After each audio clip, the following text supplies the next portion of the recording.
সকল রেকর্ড ভেঙেছে শিবলি কমিশনের কারসাজি, শেয়ার বাজার থেকে লক্ষ কোটি টাকা লুটপাট। নিত্যপণ্যের বাজারে সরবরাহ বেড়েছে, দাম কমতির দিকে।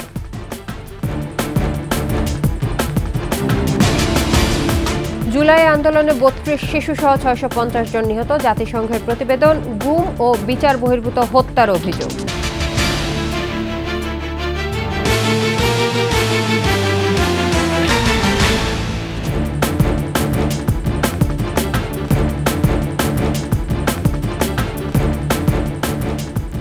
শুনছিলেন ফার্স্ট সিকিউরিটি ইসলামী ব্যাংক পিএলসি সংবাদ শিরোনাম। আমন্ত্রণ ২১-এর সংবাদে, সঙ্গে থাকছে ইসরাত জাহান। দর্শক, ২১ টেলিভিশনের সংবাদ একই সাথে সরাসরি দেখতে পাবেন আমাদের ফেসবুক পেজ www.facebook.com/2124online।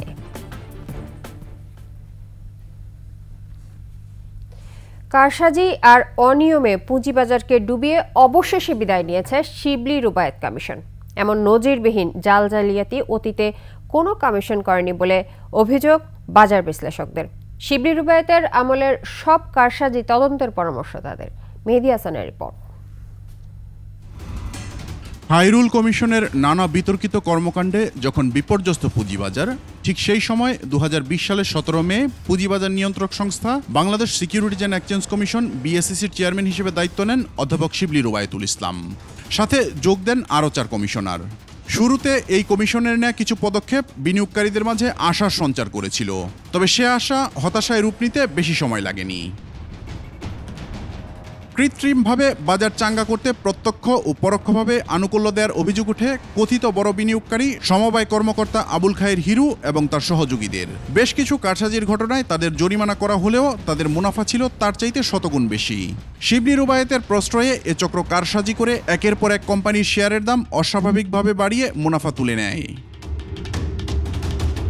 ২০২১ সালে আরও কিছু প্রতিষ্ঠানের সাথে যে ৫টি কোম্পানির শেয়ারের দর সবচেয়ে বেশি বেড়েছে তার মধ্যে ছিল Sonali paper ৩২১%, fortune shoes ৩১৭, emerald oil ২৮৪, Salvo chemical ২৫৩, Genex Infosys ২৩১%।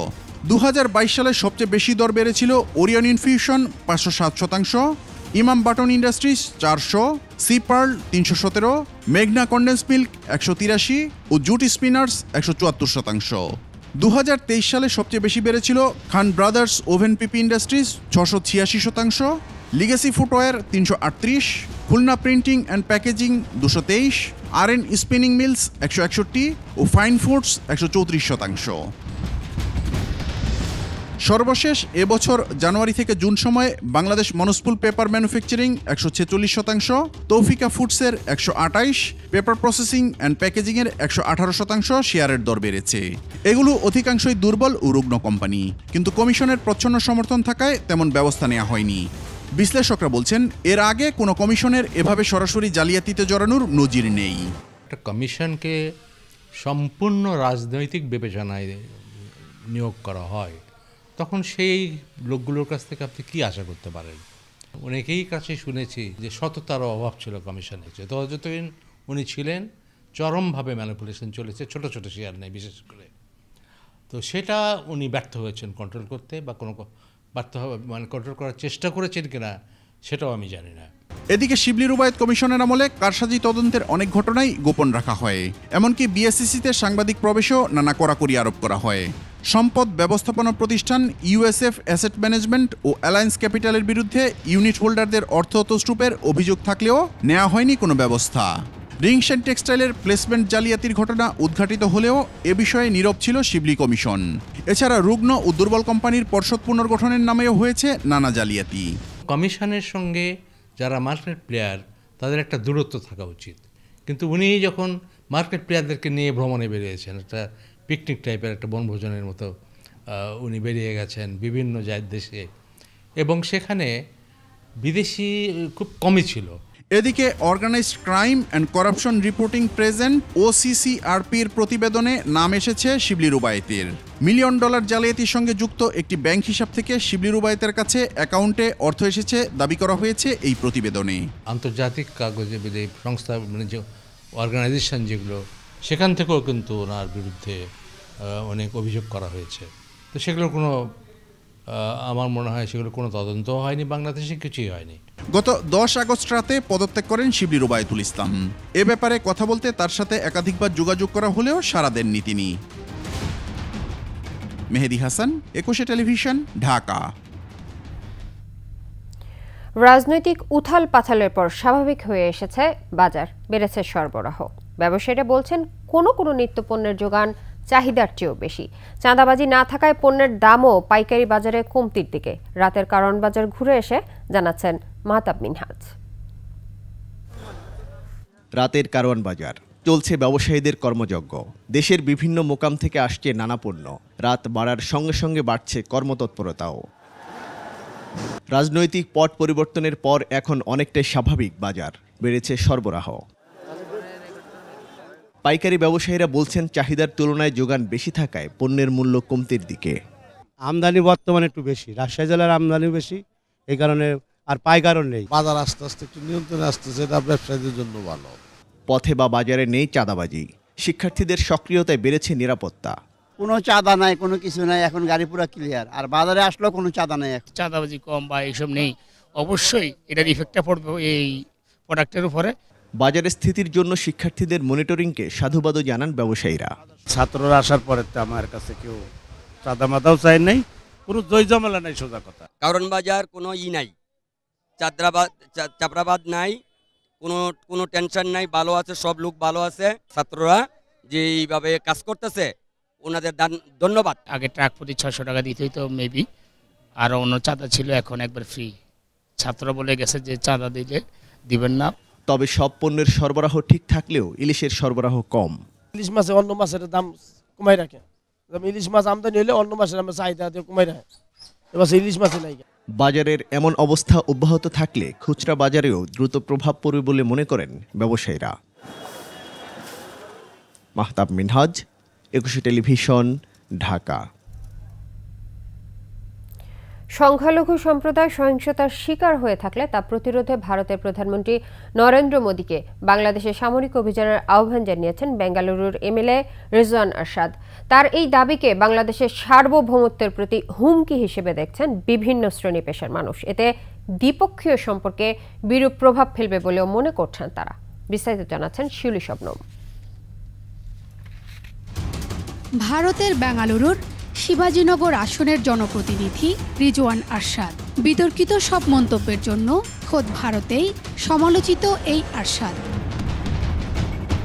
14 August Arshad ভারতের প্রধানমন্ত্রী নরেন্দ্র মোদীর কাছে একটি চিঠি পাঠান। ওই চিঠিতে বলা হয়, বাংলাদেশে সহিংসতার শিকার হচ্ছে সংখ্যালঘু সম্প্রদায়, তাদের রক্ষায় তেমন কোনো ব্যবস্থাও নেওয়া হচ্ছে না। আরশাদ তার চিঠিতে প্রয়োজনে সেনা হস্তক্ষেপের দাবিও জানান। নরেন্দ্র মোদীর কাছে পাঠানো আরশাদের এই চিঠি বাংলাদেশের অভ্যন্তরীণ রাজনীতিতে শুধু হস্তক্ষেপই নয়, সরাসরি সার্বভৌমত্বের প্রতি হুমকি বলে মনে করছেন বিভিন্ন শ্রেণী পেশার মানুষ।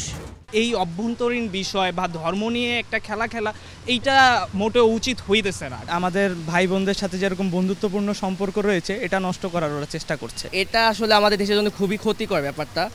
বাংলাদেশে কথিত সংখ্যালঘু নির্যাতন নিয়ে ভারতের বিভিন্ন গণমাধ্যমে বিশেষ উদ্দেশ্যে যে অপপ্রচার চলছে, সামরিক অভিযানের উস্কানিকে তারই অংশ বলে মনে করছেন বর্তমান এবং সাবেক ছাত্রনেতারা। তারা যদি অন্য কিছু ইঙ্গিত করে, এমন কোনো কথা বলে যার কারণে আমার দেশের স্বাধীনতা এবং সার্বভৌমত্ব হুমকির স্বরূপ হয়, তাহলে আমাদের পক্ষ থেকেও আমরা পাল্টা কথা বলবো। আমাদের স্বাধীনতা সার্বভৌমত্বের উপর হুমকির মতো একটি কথাবার্তা আমরা তীব্র নিন্দা জানাচ্ছি এবং একই সাথে আমাদের এই সরকারকে আমরা বলছি যে তাদের রাষ্ট্রদূতকে ডেকে অবশ্যই কড়া প্রতিবাদ করা উচিত। আমি এই বক্তব্যের মধ্যে পুরো ভারতের মানুষকে এর মধ্যে যুক্ত করব না। এই যে বক্তব্যগুলো দিচ্ছে, আমরা যেমনিভাবে তার প্রতিবাদটা করছি, ভারতের শুভবোধের যে মানুষগুলো আছে তাদেরও উচিত তার প্রতিবাদ করা। আর সংখ্যালঘু সম্প্রদায়ের নেতারা জানালেন, নিরাপত্তা নিশ্চিতে অন্তর্বর্তী সরকারের উপর তাদের আস্থার কথা। উনি কিন্তু তার ক্ষমতা দায়িত্ব নেওয়ার কদিন পর ঢাকেশ্বরীর মধ্যে স্বেচ্ছায় আসছেন নিজে, একেবারে স্বল্প এই আধা ঘন্টা নোটিসে আমাদেরকে বলেছে, আমরা আসবার চেষ্টা করেছি এবং পরিদর্শন করে গেছেন। সেখানেও তিনি কিন্তু একটা কথা বলেছেন, বাংলাদেশের সকল জাতি ধর্ম নির্বিশেষে সবাই মিলে একটি পরিবার। সাম্প্রদায়িক সম্প্রীতি বজায় রাখতে যে কোনো উস্কানিমূলক কর্মকাণ্ড উপেক্ষা করা জরুরি বলেও মনে করছেন তারা। ঢাকেশ্বরী মন্দিরে উনি যে কথাগুলো শিউলি শবনম, 21 টেলিভিশন, ঢাকা। বাংলাদেশে ছাত্র জনতার আন্দোলনের 16 জুলাই থেকে 11 আগস্ট পর্যন্ত 32 শিশুসহ 6 শতাধিক মানুষ নিহত হয়েছে বলে জানিয়েছে জাতিসংঘের মানবাধিকার হাই কমিশন। সংস্থাটির প্রাথমিক প্রতিবেদনে উঠে আসে এই তথ্য। এতে বলা হয়, বিক্ষোভ দমনে আইনশৃঙ্খলা বাহিনীর প্রয়োজনের অতিরিক্ত বল প্রয়োগের ইঙ্গিত পেয়েছে জাতিসংঘ। একই সঙ্গে বিচার বহির্ভূত হত্যা, যথেচ্ছা গ্রেফতার, গুম, নির্যাতন এবং মত প্রকাশের স্বাধীনতা ও শান্তিপূর্ণ সমাবেশে বাধা দেওয়ার গুরুতর অভিযোগও রয়েছে। রিপোর্ট দুলি মল্লিকের। মধ্য জুন থেকে শুরু হওয়া শিক্ষার্থীদের শান্তিপূর্ণ কোটা সংস্কার আন্দোলন কিভাবে সরকার ও আইন শৃঙ্খলা বাহিনীর দমন পীড়নে আরও ভয়াবহ রূপ নেয়, ছড়িয়ে পড়ে দেশব্যাপী, বিপুল হতাহত এবং সরকার পতনের মধ্য দিয়ে শেষ হয়, তার ধারাবাহিক চিত্রই স্পষ্ট হয়ে ওঠে জাতিসংঘের মানবাধিকার হাই কমিশনের প্রাথমিক প্রতিবেদনে। জেনেভা থেকে প্রকাশিত 10 পাতার ওই প্রতিবেদনে বলা হয়, 16 জুলাই রংপুরে পুলিশের গুলিতে নিরস্ত্র শিক্ষার্থী আবু সাইদের মৃত্যুর পর দেশব্যাপী ব্যাপক মাত্রায় ছড়িয়ে পড়ে আন্দোলন, আর তার দমনে আইনশৃঙ্খলা বাহিনী প্রয়োজনে অতিরিক্ত বল প্রয়োগ করে এমন প্রমাণ পেয়েছে জাতিসংঘ। সাধারণ লাঠিসোঁটা নিয়ে আন্দোলনে নামা শিক্ষার্থীদের ওপর নিরাপত্তা বাহিনী নির্বিচারে রাবার বুলেট, সাউন্ড গ্রেনেড, এমনকি মারণাস্ত্র ব্যবহার করে ভিডিও ফুটেজে এমন তথ্য প্রমাণ পাওয়ার দাবি করেছে জাতিসংঘ। বিক্ষোভ দমনে পুলিশের সঙ্গে র্যাব, বিজিবি ও সরকার দলীয় ছাত্রলীগের নেতাকর্মীরাও অংশ নেয় বলে উল্লেখ করা হয়। বলা হয়, 16 জুলাই থেকে 4 আগস্ট পর্যন্ত 400 ও 5 থেকে 6 আগস্ট পর্যন্ত মারা গেছে আরও 250 মানুষ। নিহতদের মধ্যে বিক্ষোভকারী, পথচারী, শিশু, সাংবাদিক ও নিরাপত্তা বাহিনীর সদস্য রয়েছে। জাতিসংঘ আরও জানায়, ওই সময়ে শেখ হাসিনা সরকারকে ফ্যাক্ট ফাইন্ডিং দল মোতায়েনের প্রস্তাব দিলেও তা প্রত্যাখ্যান করা হয়। প্রতিবেদনে মানবাধিকার লঙ্ঘনের জন্য দায়ীদের জবাবদিহিতা নিশ্চিত করতে বেশ কিছু সুপারিশও দিয়েছে জাতিসংঘ। গণমাধ্যম ও আন্দোলনকারীদের কাছ থেকে পাওয়া তথ্যের ভিত্তিতে প্রাথমিক প্রতিবেদনটি তৈরি করেছে জাতিসংঘ। আগামী সপ্তাহে ঢাকায় আসছে স্বাধীন তদন্ত দল। দুলি মল্লিক, 21 টেলিভিশন। দখল হয়ে গেছে ভালুকার ভরাডোবার আফানিয়া খালের বড় একটি অংশ। দখলদাররা ভরাট করায় তৈরি হয়েছে জলাবদ্ধতা। হুমকির মুখে বিপুল পরিমাণ জমির চাষাবাদ। বছরের পর বছর বোরো, আমন ফসল করতে না পারায় অনেক কৃষক অভাব অনটনে জীবন কাটাচ্ছেন। দ্রুত খালটি খননের দাবি স্থানীয়দের। ভালুকা প্রতিনিধি SM জাহাঙ্গীর আলমের তথ্যচিত্রে ডেস্ক রিপোর্ট। ভালুকার ভরাডোবা পশ্চিমপাড়া গ্রামের কৃষি নির্ভর পরিবারগুলোতে এখন আর নবান্ন ও পিঠা উৎসব হয় না। আফানিয়া খাল দখলের ফলে সৃষ্ট জলাবদ্ধতায় জমিতে ফসল ফলাতে পারছেন না কৃষকরা। কষ্টে কাটছে দিন, সেই সঙ্গে তাদের সন্তানদের লেখাপড়াও হুমকির মুখে। 10-12 বছর ধরে মানে খালের কোনো পানি নিষ্কাশন হচ্ছে না। পানি নিষ্কাশন না হওয়ার দরুন আমাদের এই বিলটিতে পানি থেকে যায়। পানি থাকার কারণে আমরা এই ধান চাষাবাদ করতে পারি না। শুরু হইতে একবারে ওই মেইন রোডের পর্যন্ত পুরাটা রাস্তায় খালটা বন্ধ হয়ে গেছে। লেখাপড়ার খরচ কিভাবে চালাবো? ধান যদি না পায় তাহলে তো মনে হয় পোলাপান্ডে নিয়ে খাওয়া দাওয়া অনেক অসুবিধা। স্থানীয় কৃষকরা জানান, পশ্চিম পাড়ার চান্দাইল ও বেহিবিলের পানি প্রবাহের জন্য আফানিয়া খালটির অনেকটা অংশ ভরাট করে শিল্প কলকারখানা গড়ে তোলা হয়েছে। তাই দুটি বিলে জলাবদ্ধতা তৈরি হয়। ফসলি জমিতে বোরো ও আমন চাষ করা যাচ্ছে না। দ্রুত খাল খননের দাবি তাদের। বোরো চাষ খুবই দুষ্কর হয়ে দাঁড়াইছে এই খাল ভরাটের কারণে। ধান অনেক পানির জন্য রইতেও পারে না, আবার কাটার সময় পানির তলে পড়ে যায়। ফসল যদি ঘরে না উড়াইতে পারি তাহলে আমাদের খুব কষ্ট হয়, মানবেতর জীবনযাপন করুন লাগে। খাল দখলের কথা স্বীকার করে ভরাডোবা ইউনিয়ন পরিষদের চেয়ারম্যান জানান, কৃষকদের অনেক ক্ষতি হয়েছে। প্রশাসনের কর্মকর্তারা উদ্যোগ নিলে কৃষকদের দুর্ভোগ লাঘব হবে। মানে ফ্যাক্টরি করাতে পানি জমাট হয়ে থাকে, পুরো ফসল করতে কেউ মাছের চাষ করে, কৃষক নানান সমস্যা দেখা দিচ্ছে। খালটি দখলমুক্ত করে খননের উদ্যোগ নেওয়ার আশ্বাস দিয়েছেন ভালুকা উপজেলা নির্বাহী কর্মকর্তা। সার্ভের মাধ্যমে খালের প্রকৃত যে সীমা, তার দৈর্ঘ্য প্রস্থ নির্ধারণ করে আমরা খুব শিগগিরই উপজেলা পরিষদের মাধ্যমে সিদ্ধান্ত নিয়ে এটা সংস্কারে হাত দিই। আফানিয়া খাল খননে উদ্যোগী হবে প্রশাসন, ফিরে আসবে সুদিন, এমনটি প্রত্যাশা সবার। Banushri Dolly, desk report, 21 television. মাছ উৎপাদনের শীর্ষ দেশগুলোর একটি হলেও রপ্তানিতে অনেক পিছিয়ে বাংলাদেশ। প্রক্রিয়াজাতকরণ ও মোড়কজাতকরণের দুর্বলতায় বিশ্ববাজারে বাংলাদেশ সুবিধা করতে পারছে না বলে জানালেন বিশ্লেষকরা। সামুদ্রিক মাছের উৎপাদন কম হওয়াও রপ্তানি না বাড়ার কারণ বলছেন তারা। ২১ স্পেশালে মাছের উৎপাদন নিয়ে মেহেদী হাসানের ২ পর্বের রিপোর্টের শেষ পর্ব আজ। এবছর মাছ ও সিফুডের বৈশ্বিক বাজার উন্নীত হবে ১৬,৪৩৩ কোটি মার্কিন ডলারে। মাছ উৎপাদনে বাংলাদেশ এখন বিশ্বে ১০ম, আর মিঠা পানির মাছ উৎপাদনে দ্বিতীয় হলেও রপ্তানিতে ২১তম। বিশ্লেষকরা বলছেন, বিশ্ববাজারে সামুদ্রিক মাছের চাহিদা বেশি থাকলেও বাংলাদেশ বেশি উৎপাদন করে মিঠা পানির মাছ। চিংড়ি ও ইলিশ ছাড়া আন্তর্জাতিক বাজারে আর কোনো মাছের তেমন চাহিদা নেই। নতুন জাতের চিংড়ি উৎপাদন বাড়াতে পারলে রপ্তানি আয়ও বাড়ানো সম্ভব বলে মত বিশেষজ্ঞদের। আমরা মূলত বাগদা এবং গলদা রপ্তানি করি, বাগদা চিংড়ি, গলদা চিংড়ি। কিন্তু বিশ্ববাজারে এখন আরেকটি প্রজাতি যেটি বেনামি চিংড়ি নামে পরিচিত, তার চাহিদা অনেক বেশি এখন এবং তার মূল্যও কিন্তু কম। একই সাথে বেনামির উৎপাদন কিন্তু অন্যান্য চিংড়ির চেয়ে অনেক বেশি। এখন যারা বেনামি চিংড়ি চাষ করছেন তারা যে উৎপাদনের যে অবস্থা আমরা যা দেখি আর কি, এটি যদি বিদেশে রপ্তানি করা যায় তাহলে একটি বড় বাজার কিন্তু ধরা যাবে এবং সেই ক্ষেত্রে উৎপাদন কিন্তু অনেক বাড়বে বলে আমরা মনে করি। এদিকে বছরে ৪৫ লাখ টন মিঠা পানির মাছের বিপরীতে বাংলাদেশের সামুদ্রিক মাছের উৎপাদন মাত্র ৩ লাখ টন। গভীর সমুদ্র থেকে টুনা সহ বিশ্ববাজারে চাহিদা আছে এমন মাছ আহরণে বাড়তি নজর দেওয়ার পরামর্শ তাদের। আমাদের ডিপসিতে ফিশিং করার মতো আমাদের কিন্তু এরকম ট্রলার কিংবা জাহাজ কিন্তু আমাদের নেই। এটি আমরা চেষ্টা করছে সরকার, বিশেষ করে টোনা মাছকে আহরণ করার জন্য সরকার একটি মৎস্য অধিদপ্তরের আওতায় একটি বড় প্রকল্প গ্রহণ করেছে। এটার মূল উদ্দেশ্য হচ্ছে এই প্রকল্পের আওতায় যে জাহাজগুলি আসবে সেগুলি ডিপসিতে আমাদের টোনা ফিশ আহরণে যাবে। এটা একটা পাইলটিং আকারের প্রকল্প। তো সেইটার ফলাফলের উপর ভিত্তি করে পরে যারা প্রাইভেট পর্যায়ে যারা আছেন, উদ্যোক্তা বলেন, আমাদের বড় বড় যারা এন্টারপ্রেনার আছেন, তারা এইসব বিষয়ে উৎসাহিত করা হবে এবং তারা হয়তো মাছ ধরবে। টুনা এবং অন্যান্য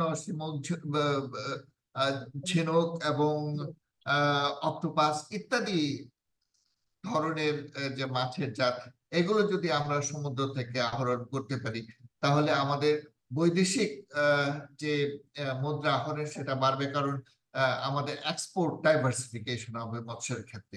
মাছ উৎপাদনে দেশ স্বয়ংসম্পূর্ণ হলেও ভারত, মিয়ানমার সহ আরও কয়েকটি দেশ থেকে বছরে ৪ কোটি ডলারের মাছ আমদানিও করে বাংলাদেশ।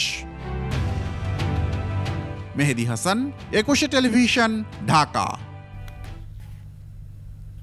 আন্তর্জাতিক সংবাদ।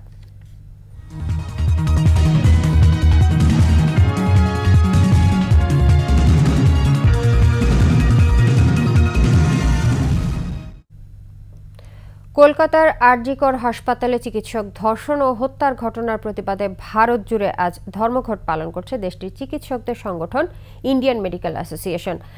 আইএম এর প্রেসিডেন্ট আরভি অশোকন জানিয়েছেন, সকাল থেকে ভারত জুড়ে ২৪ ঘন্টার কর্মবিরতি পালন করছেন চিকিৎসকেরা। এ সময় জরুরি বিভাগ ছাড়া সব ধরনের চিকিৎসা সেবা বন্ধ থাকছে। শুক্রবার উত্তর কলকাতার আরজিকর মেডিকেল কলেজ হাসপাতালের সভাকক্ষে এক নারী চিকিৎসকের মরদেহ পাওয়া যায়। ময়নাতদন্তের প্রতিবেদন বলছে, ওই নারীকে ধর্ষণের পর হত্যা করা হয়েছে। এ ঘটনায় কলকাতার পাশাপাশি সারা ভারতে বিক্ষোভে ফুঁসে ওঠেন চিকিৎসকদের পাশাপাশি কবি, সাহিত্যিক সহ সংস্কৃতি কর্মীরা।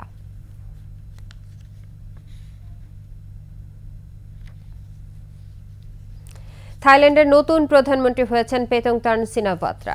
শুক্রবার ভোটাভুটিতে দেশটির আইন প্রণেতারা তাকে প্রধানমন্ত্রী হিসেবে বেছে নেন। পেতংতার্ন দেশটির সাবেক প্রধানমন্ত্রী ও ধনকুবের থাকসিন সিনাওয়াত্রার মেয়ে। ৩৭ বছর বয়সী পেতংতার্ন হবেন থাইল্যান্ডের সর্বকনিষ্ঠ প্রধানমন্ত্রী ও দেশটির দ্বিতীয় নারী প্রধানমন্ত্রী। দেশটির পার্লামেন্টে পেতংতার্নের পক্ষে ভোট পড়ে ৩১৯টি আর বিপক্ষে পড়ে ১৪৫ ভোট। দেশটির সদ্য সাবেক প্রধানমন্ত্রী শ্রেথা থাভিসিনকে সাংবিধানিক আদালত বরখাস্ত করার মাত্র ২ দিন পর এই নির্বাচন হলো। পেতংতার্ন জানিয়েছেন, জনগণের জীবনমান উন্নয়ন, ক্ষমতায়ন ও সুযোগ সুবিধা নিশ্চিতে কাজ করবেন। গত ২ দশকে সিনাওয়াত্রা পরিবার থেকে প্রধানমন্ত্রী হতে যাওয়া চতুর্থ ব্যক্তি পেতংতার্ন।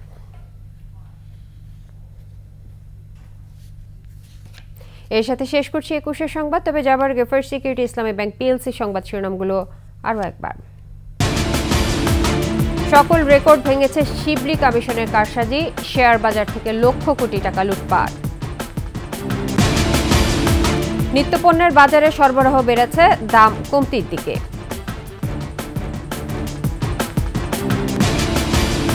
এবং জুলাই আন্দোলনে ৩২ শিশুসহ ৬৫০ জন নিহত, জাতিসংঘের প্রতিবেদন, গুম ও বিচার বহির্ভূত হত্যার অভিযোগ।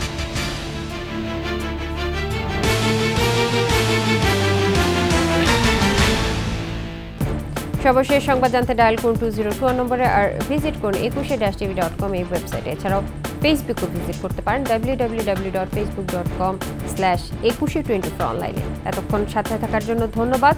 পরবর্তী সংবাদ 10টা 55 মিনিটে দেখার আমন্ত্রণ রইল। 21-এর সাথেই।